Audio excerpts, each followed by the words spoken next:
నష్టాన్ని మరియు దుఃఖం కలిగిస్తాయి. భాగస్వామ్య వ్యవస్థ మరియు పరస్పర మద్దతుతో ప్రజలు అటువంటి సంఘటనల ద్వారా ప్రభావితమైన వ్యక్తులకు సహాయం చేస్తారు. బీమా యొక్క ఆలోచన 3000 బీసీ నుండి ఏదో ఒక రూపంలో ఉంది. కొన్ని ఉదాహరణలను పరిశీలిద్దాం. బాటమ్రీ రుణాలు. బాబిలోనియన్ వ్యాపారులు షిప్మెంట్ పోగొట్టుకున్నా లేదా దొంగిలించబడినా వారి రుణాలను క్షమించేందుకు రుణదాతలకు అదనపు డబ్బు చెల్లించారు. భరూచ్ మరియు సూరత్ వ్యాపారులు కూడా ఇలాంటి పద్ధతులను కలిగున్నారు. బెనెవలెంట్ సొసైటీలు లేదా స్నేహపూర్వక సంఘాలు. క్రీసా 7వ శతాబ్దానికి చెందిన గ్రీకులు అంత్యక్రియల ఖర్చులు మరియు ఒక సభ్యుడు మరణించిన సందర్భంలో కుటుంబ సభ్యుల సంరక్షణ కోసం ముందుగానే చెల్లించారు. ఇంగ్లండ్లో కూడా ఇలాంటి పద్ధతులు పాటించబడ్డాయి. రోడ్స్ వ్యాపారులు. రోడ్స్ వ్యాపారులు సముద్రం ద్వారా వస్తువులను పంపేవారు. జెట్టిసన్ కారణంగా ఏదైనా వస్తువు పోగొట్టుకుంటే నష్టాలను పంచుకుంటారు. చైనీస్ వ్యాపారులు. పురాతన కాలంలో చైనా వ్యాపారులు తమ వస్తువులను వేర్వేరు ఓడలలో పంపేవారు, కాబట్టి కొన్ని పడవలు మునిగిపోయినా వారి నష్టాలు కొంత భాగం. భారతదేశంలో జీవిత బీమా సూత్రం ఉమ్మడి కుటుంబ వ్యవస్థల్లో ప్రతిబింబిస్తుంది. ఇక్కడ సభ్యుని మరణం నుండి ఉత్పన్నమయ్యే నష్టాలను ఇతర కుటుంబ సభ్యులు పంచుకుంటారు. దీంతో వారు సురక్షితంగా ఉన్నారు. ఉమ్మడి కుటుంబ వ్యవస్థ విచ్ఛిన్నం మరియు అణు కుటుంబం యొక్క ఆవిర్భావం మరియు రోజువారీ జీవితంలో అభద్రతతో భద్రత కోసం ప్రత్యామ్నాయ వ్యవస్థలను అభివృద్ధి చేయాల్సిన అవసరం ఏర్పడింది. ఇదొక వ్యక్తికి జీవిత బీమా యొక్క ప్రాముఖ్యతను హైలైట్ చేస్తుంది. ఆధునిక వాణిజ్య బీమా యొక్క మూలాలు లండన్లోని లాయిడ్స్ కాఫీ హౌస్లో ప్రారంభమయ్యాయి. ఇక్కడ వ్యాపారులు సముద్రంలో వివిధ ప్రమాదాల కారణంగా వారెదుర్కొన్న నష్టాలను పంచుకోవడానికి అంగీకరించారు. 1706లో లండన్లో స్థాపించబడిన శాశ్వత హామీ కోసం అమికబుల్ సొసైటీ ప్రపంచంలోని మొదటి జీవిత బీమా సంస్థగా పరిగణించబడుతుంది. భారతదేశంలో ఆధునిక బీమా 1800లో ప్రారంభంలో లేదా దాదాపు విదేశీ బీమా సంస్థలతో సముద్ర బీమా వ్యాపారాన్ని ప్రారంభించింది. The oriental life insurance company limited భారతదేశంలో స్థాపించబడిన మొదటి జీవిత బీమా కంపెనీ ఒక ఆంగ్లం company. Triton insurance company limited భారతదేశంలో స్థాపించబడిన మొదటి జీవితేతర బీమా సంస్థ. Bombay mutual assurance society limited 1870లో ముంబైలో ఏర్పడిన మొదటి భారతీయ బీమా company. National insurance company limited భారతదేశంలోని పురాతన బీమా కంపెనీ 1906లో స్థాపించబడింది. శతాబ్దం ప్రారంభంలో స్వదేశీ ఉద్యమం ఫలితంగా అనేక ఇతర భారతీయ కంపెనీలు స్థాపించబడ్డాయి. 1. బీమా చట్టం 1938 భారతదేశంలో బీమా కంపెనీల ప్రవర్తనను నియంత్రించే మొదటి చట్టం. కాలానుగుణంగా సవరించిన ఈ చట్టం అమలులో కొనసాగుతోంది. 2. జీవిత బీమా వ్యాపారం సెప్టెంబర్ 1, 1956న జాతీయం చేయబడింది మరియు life insurance corporation of India LIC ఏర్పడింది. 1956 నుండి 1999 వరకు LIC భారతదేశంలో జీవిత బీమా వ్యాపారం చేయడానికి ప్రత్యేక హక్కులను కలిగింది. 3. 1972లో జీవితేతర బీమా వ్యాపారం కూడా జాతీయం చేయబడింది మరియు general insurance corporation of India అంటే GIC మరియు దాని అనుబంధ సంస్థలు స్థాపించబడ్డాయి. 4. మల్హోత్రా కమిటీ 1994లో సమర్పించిన తన నివేదికలో పోటీ కోసం మార్కెట్ను తెరవాలని సిఫారసు చేసింది. 5. 2000లో ఇన్షూరెన్స్ మార్కెట్ సరళీకృతం చేయబడింది.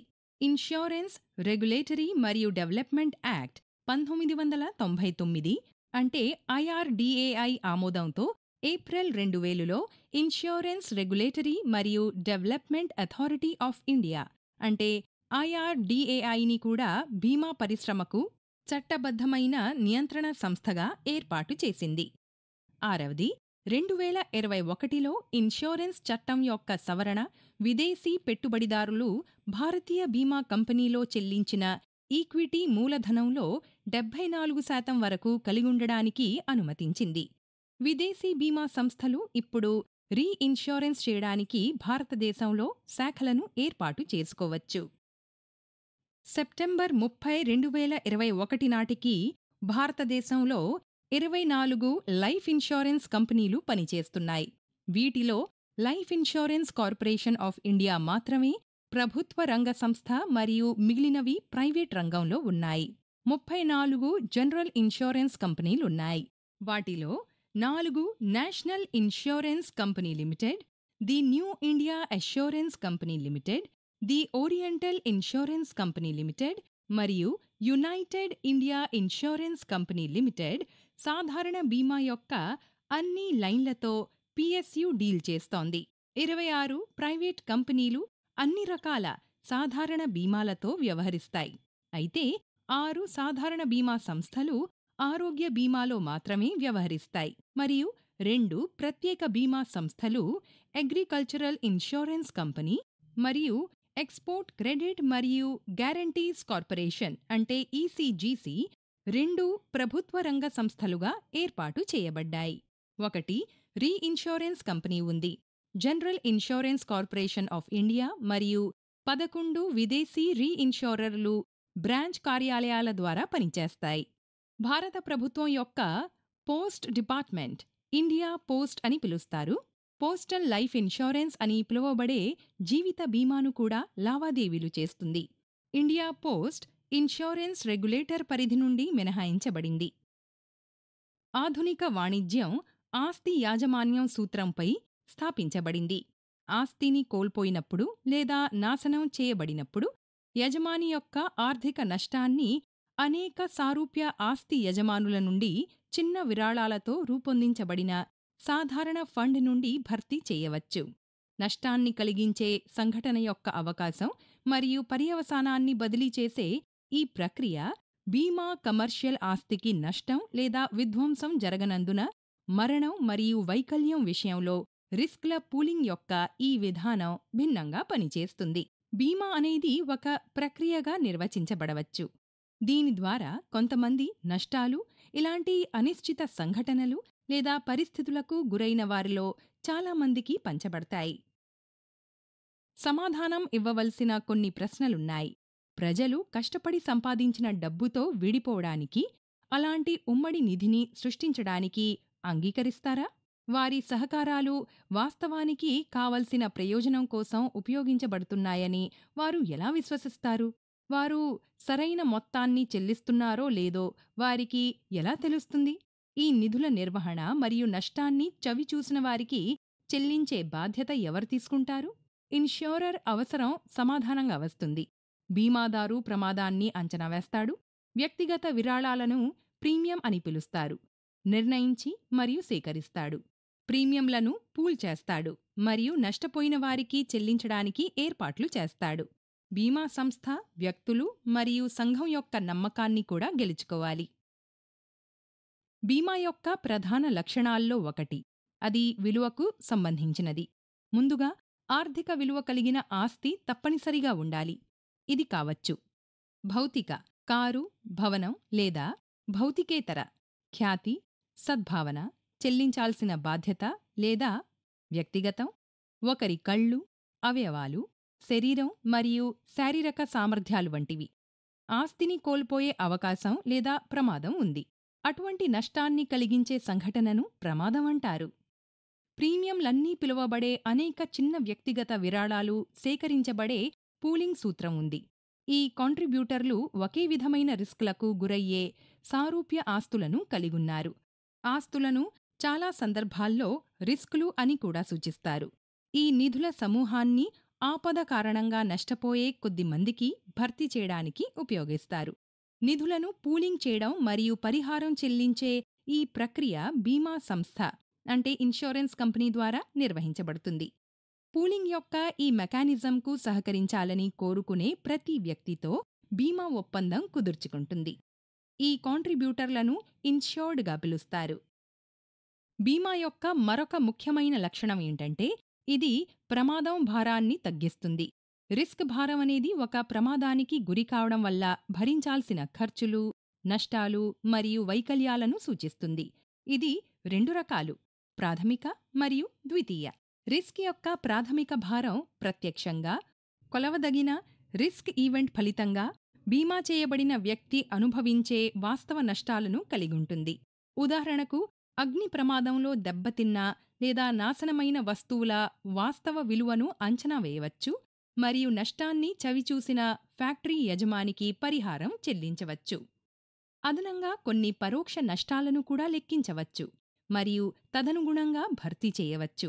ఉదాహరణకు, అగ్ని కారణంగా వ్యాపారంలో అంతరాయం ఏర్పడటం వలన లాభాల నష్టం, ప్రమాదం యొక్క ద్వితీయ భారం నష్ట పరిస్థితికి గురి కావడం వల్ల ఉత్పన్నమయ్యే అనిశ్చితి ఫలితంగా భరించాల్సిన ఖర్చులు మరియు అసౌకర్యాలను కలిగుంటుంది. నష్టం జరుగుతుందా లేదా అనేది అనిశ్చితంగా ఉన్నప్పుడు అటువంటి పరిస్థితిని ఎదుర్కోవడానికి రిజర్వ్ ఫండ్ను ఉంచడం వివేకం. రిస్క్ను బీమా సంస్థకు బదిలీ చేయడం ద్వారా మనశ్శాంతిని ఆస్వాదించడం మరియు ఒకరి నిధులను మరింత ప్రభావవంతంగా పెట్టుబడి పెట్టడం సాధ్యమవుతుంది.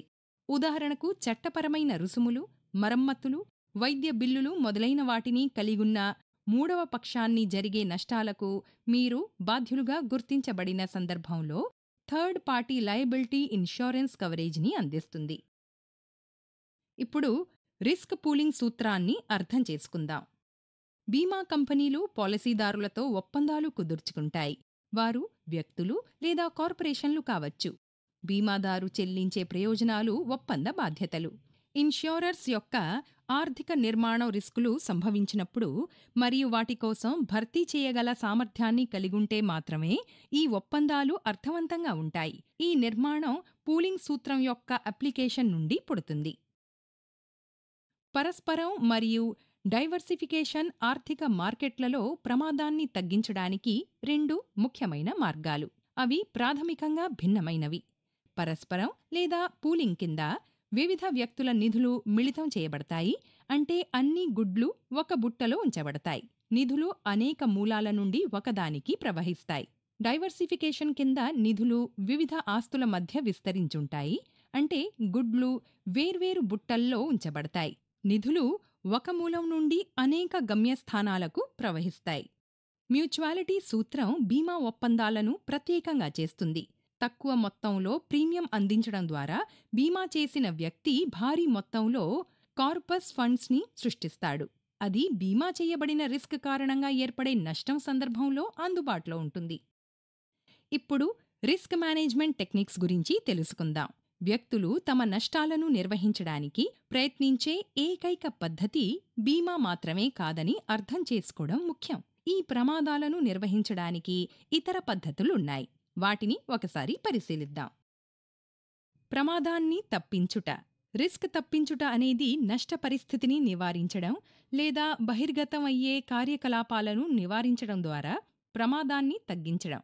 అటువంటి కార్యకలాపాలను నివారించడం వలన దాని ద్వారా పురోగతి యొక్క ప్రతిఫలాన్ని కోల్పోయే అవకాశం ఉన్నందున ఇది ప్రమాదాన్ని నిర్వహించడానికి ప్రతికూల మార్గంగా పరిగణించబడుతుంది. ఉదాహరణకి, ఇతర తయారీదారులకు అవుట్సోర్సింగ్ చేయడం ద్వారా నిర్దిష్ట తయారీ ప్రమాదాలను నివారించడం. ప్రమాదం జరుగుతుందనే భయంతో ఇంట్లోనే ఉండడం. రిస్క్ తగ్గింపు. ఇది రిస్క్ ఎగవేత కంటే చాలా ఆచరణాత్మకమైన విధానం.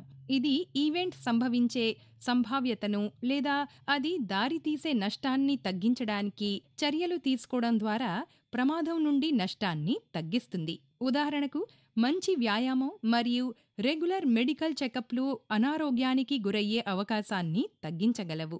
అగ్నిమాపక యంత్రాలు లేదా ఫైర్ అలారంలను అమర్చడం వలన అగ్ని ప్రమాదం సంభవించినట్లయితే కలిగే నష్టాన్ని తగ్గించవచ్చు.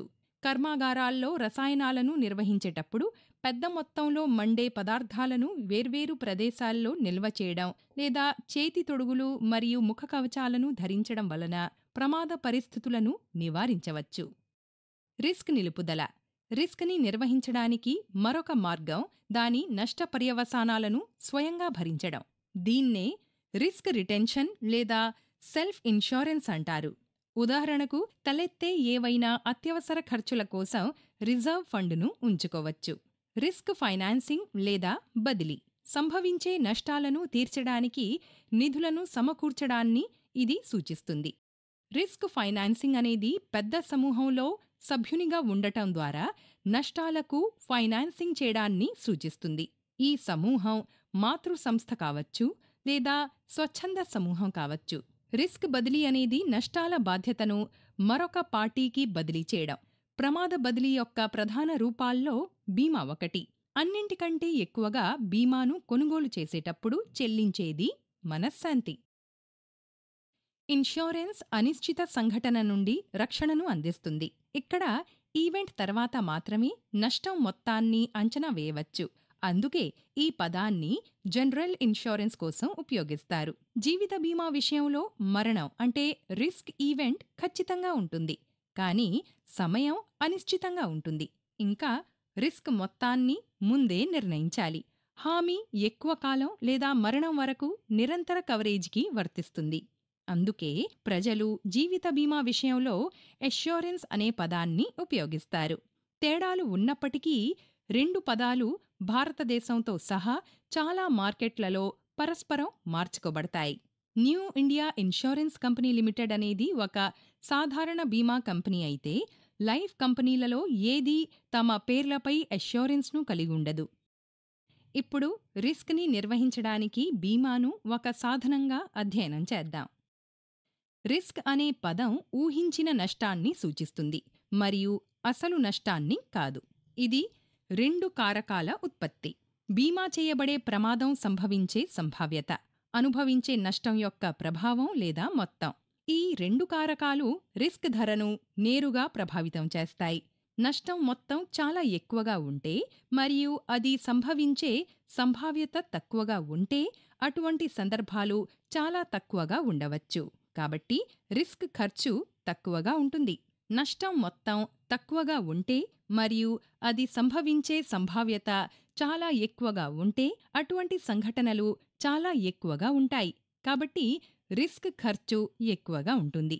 ప్రమాదాన్ని నిర్వహించడానికి మరియు దురదృష్టకర సంఘటనల కారణంగా ఆర్థిక భారం నుండి రక్షించడానికి బీమా ఒక శక్తివంతమైన సాధనం. ఇప్పుడు బీమాను ఎంచుకునే ముందు పరిగణనలను అర్థం చేసుకుందాం. బీమా చెయ్యాలా వద్దా అనే విషయాన్ని పరిశీలిస్తున్నప్పుడు రిస్క్ను తానే భరించే ఖర్చుకు వ్యతిరేకంగా బదిలీ చేయడానికయ్యే ఖర్చును అంచనా వేయాలి. కింది వాటిని పరిగణనలోకి తీసుకోవాలి. కొంచెం కోసం ఎక్కువ రిస్క్ చేయవద్దు. రిస్క్ని బదిలీ చేయడానికయ్యే ఖర్చు మరియు పొందిన విలువ మధ్య సహేతుకమైన సంబంధం ఉండాలి. సాధారణ బాల్ పెన్కు బీమా చేయడం సమంజసమేనా? ఒకరికంటే ఎక్కువ నష్టపోయే ప్రమాదం లేదు. ఒక సంఘటన ఫలితంగా సంభవించే నష్టం దివాలా తీయడానికి తగినంత పెద్దదైతే నష్టాన్ని నిలుపుకోవడం సరైనది కాదు. ఒక పెద్ద చమురు శుద్ధి కర్మాగారం ధ్వంసమైతే యజమానులు నష్టాన్ని భరించలేరు. ప్రమాదం యొక్క సంభావ్య ఫలితాలను జాగ్రత్తగా పరిగణించండి. సంభవించే సంభావ్యత తక్కువగా ఉన్నప్పటికీ సాధ్యమయ్యే ప్రభావం ఎక్కువగా ఉన్న ఆస్తులకు బీమా చేయడం ఉత్తమం. అంతరిక్ష ఉపగ్రహాన్ని కోల్పోవడం చాలా ఖర్చుతో కూడుకున్నది, కాబట్టి దానికి బీమా చేయాల్సుంటుంది. ఇప్పుడు ఇన్షూరెన్స్ మార్కెట్ ప్లేయర్స్ గురించి తెలుసుకుందాం. బీమా పరిశ్రమలో బీమా కంపెనీలు ప్రధాన పాత్రధారులు. అదనంగా బీమా విలువ గొలుసులో భాగమైన బహుళ పార్టీలున్నాయి. ఏజెంట్లు, బ్రోకర్లు, బ్యాంకులు అంటే బ్యాంక్ ఎష్యూరెన్స్ ద్వారా, ఇన్షూరెన్స్ మార్కెటింగ్ సంస్థలు మరియు పాయింట్ ఆఫ్ సేల్స్ పర్సన్ల వంటి మధ్యవర్తులు అవకాశాలు లేదా బీమా చేసిన వారితో పరస్పర చర్య చేస్తూ వారి అవసరాన్ని కనుగొని అందుబాటులో ఉన్న తగిన పాలసీల గురించి వారికి సమాచారాన్ని అందజేస్తారు. క్లెయిమ్లు మరియు అనుబంధ పనిని అంచనా వేయడంలో సర్వేయర్లు మరియు లాస్ అసెసర్లు సహాయం చేస్తారు. థర్డ్ పార్టీ అడ్మినిస్ట్రేటర్లు హెల్త్ మరియు ట్రావెల్ ఇన్షూరెన్స్ క్లెయిమ్లతో వ్యవహరిస్తారు. చైన్ పై భాగంలో ఇన్షూరెన్స్ రెగ్యులేటర్ ఉంటుంది. ఇది మొత్తం మార్కెట్ని నియంత్రిస్తుంది. అన్ని మధ్యవర్తులకు కస్టమర్ పట్ల బాధ్యత ఉంటుందని నిబంధనలు అందిస్తుంది. ప్రాస్పెక్ట్ కస్టమర్ పట్ల బీమా ఏజెంట్ లేదా మధ్యవర్తి విధి.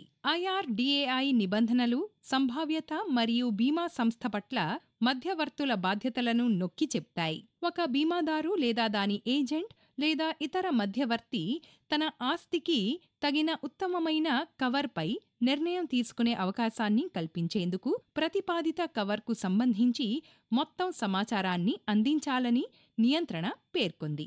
ప్రతిపాదన మరియు ఇతర కనెక్ట్ చేయబడిన పేపర్లను కస్టమర్ పూరించకపోతే కస్టమర్ నుండి ప్రతిపాదన ముగింపులో ఫామ్ మరియు డాక్యుమెంట్ల విషయాలు అతనికి పూర్తిగా వివరించబడ్డాయి మరియు అతను దాని ప్రాముఖ్యతను పూర్తిగా అర్థం చేసుకున్నట్లు డిక్లరేషన్ పొందుపరచబడవచ్చు. ప్రతిపాదిత ఒప్పందం. వినియోగదారుడు బీమా సంస్థకు ప్రీమియం చెల్లించినప్పుడు బీమా సంస్థ రసీదును జారీ చేయవలసి ఉంటుంది, అంటే ప్రీమియం ముందుగా చెల్లించిన. చివరగా సొసైటీలో బీమా పాత్రను పరిశీలిద్దాం. దేశ ఆర్థికాభివృద్ధిలో బీమా కంపెనీలు ముఖ్యమైన పాత్ర పోషిస్తాయి. వారి రచనల్లో కొన్ని బీమా పరస్పరం సూత్రం మీద స్థాపించబడింది. ఇక్కడ సంఘం సమిష్టిగా దాని దురదృష్టకర కొద్దిమంది ఆర్థిక నష్టానికి మద్దతిస్తుంది. ఇన్ష్యూరెన్స్ కంపెనీలు చిన్న మొత్తాల ప్రీమియంలను సేకరించడం మరియు పూలింగ్ చేయడం ద్వారా భారీ కార్పస్ ఫండ్లను సృష్టించి మరియు సురక్షితంగా పెట్టుబడి పెట్టాయి. బీమా వాణిజ్య మరియు పారిశ్రామిక అభివృద్ధికి దారితీసే మూలధన పెట్టుబడిని అనుమతిస్తుంది. ఇది వాణిజ్యం, షిప్పింగ్ మరియు బ్యాంకింగ్ సేవల వంటి దేశానికి విదేశీ మారక ద్రవ్యాన్ని ఆర్జిస్తుంది.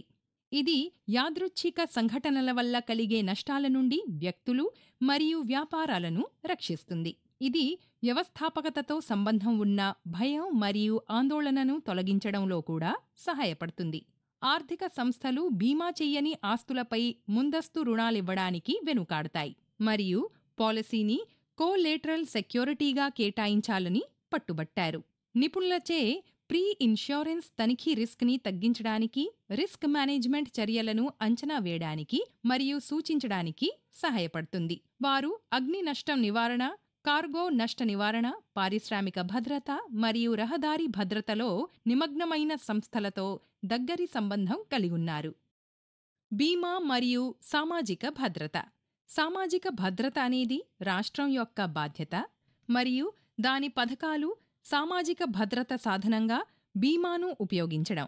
Employees state insurance act 1948 cover చేయబడిన పారిశ్రామిక ఉద్యోగులు మరియు వారి కుటుంబాలకు అనారోగ్యం, అంగవైకల్యం, ప్రసూతి మరియు మరణాల ఖర్చుల కోసం ఎంప్లాయీస్ స్టేట్ ఇన్షూరెన్స్ కార్పొరేషన్ చెల్లించడానికి అందిస్తుంది. ప్రభుత్వం స్పాన్సర్ చేసే సామాజిక భద్రతా పథకాల్లో బీమా సంస్థలు ముఖ్యమైన పాత్ర పోషిస్తాయి. పీఎంజేజేబీవై, ప్రధానమంత్రి జీవన్ జ్యోతి బీమా యోజన, పీఎంఎస్బీవై, ప్రధానమంత్రి సురక్షా బీమా యోజన, పీఎంఎఫ్బీవై, ప్రధానమంత్రి ఫసల్ బీమా యోజన, పీఎంజేఏవై, ప్రధానమంత్రి జన్ ఆరోగ్య యోజన అంటే ఆయుష్మాన్ భారత్, పీఎంవీవీవై, ప్రధానమంత్రి వయవందన యోజన ఒక pension plan, APY, Atal pension Yojana. ఇవి మరియు ఇతర ప్రభుత్వ పథకాలు భారతీయ సమాజం లేదా సమాజానికి ప్రయోజనం చేకూరుస్తున్నాయి. బీమా పరిశ్రమ కూడా వాణిజ్య ప్రాతిపదికన బీమా రక్షణ అందిస్తుంది. వాణిజ్య గ్రామీణ బీమా పథకాలు గ్రామీణ కుటుంబాలకు సామాజిక భద్రతను అందించడానికి రూపొందించబడ్డాయి.